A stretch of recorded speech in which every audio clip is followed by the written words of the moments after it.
ମାତା ମହାଗରୀ ମାତା ଦୁର୍ଗାଙ୍କ ଅଷ୍ଟମ ଶକ୍ତି ହେଉଛନ୍ତି ମା ଦୁର୍ଗା। ତାଙ୍କର ବାନ୍ ସମ୍ପୂର୍ଣ୍ଣ ଘର। ତାଙ୍କର ଆୟୁ 8 ବର୍ଷ ବୋଲି ଧାରାଯାଏ। ଅଷ୍ଟବର୍ଷା ଭବେଦ। ଗରୀ ତାଙ୍କର ସମସ୍ତ ବସ୍ତ୍ର ଓ ଆଭୂଷଣ ମଧ୍ୟସ୍ଥ। ମା ଚତୁର୍ଭୁଜା ଓ ବୃଷବାହିନୀ। ତାଙ୍କର ଡାହାଣ ପଟୁ ଉପର ହାତରେ ଅଭୟମୁଦ୍ରା ଓ ତଳ ହାତରେ ତ୍ରିଶୂଳ ଏବଂ ବାମ ପଟୁ ଉପର ହାତରେ ଡମ୍ବୁରୁ ଓ ତଳ ହାତରେ ବରମୁଦ୍ରା ଶୋଭିତ। ତାଙ୍କର ମୁଦ୍ରା ଅତ୍ୟନ୍ତ ଶାନ୍ତ। ସେ ଶିବଙ୍କୁ ପତି ରୂପେ କଠୋର ତପସ୍ୟା କରିବା ହେତୁ ତାଙ୍କ ଶରୀର କଳା କାଠ ପଡ଼ିଯାଇଥିଲା। ତାଙ୍କ ତପସ୍ୟାରେ ସନ୍ତୁଷ୍ଟ ହୋଇ ଭଗବାନ ଶିବ ତାଙ୍କ ଶରୀରକୁ ପବିତ୍ର ଗଙ୍ଗାଜଳରେ ଧୋଇ ମାଜିଦେଲେ। ତାପରେ ମା ବିଦ୍ୟୁତ ପ୍ରଭାପରି ଅତ୍ୟନ୍ତ କାନ୍ତିମାନ ଘର ହୋଉଗଲେ।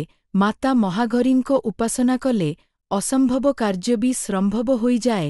ମାଙ୍କ ଶକ୍ତି ଅମୋଘ ଓ ସଦ୍ୟ ଫଳଦାୟିନୀ। ତାଙ୍କୁ ଉପାସନା କଲେ ଭକ୍ତଙ୍କର ସକଳ କଳଙ୍କ ଧୋଇଧାଇ ହୋଇଯାଏ। ପୂର୍ବ ସଞ୍ଚିତ ପାପ ବି ଖଣ୍ଡନ ହୋଇଯାଏ। ମାଙ୍କୁ ନଡ଼ିଆ କିମ୍ବା ନଡ଼ିଆ ପକାଇ ମିଠା ଭୋଗ ଆକାରରେ ଅର୍ପଣ କରାଯାଏ।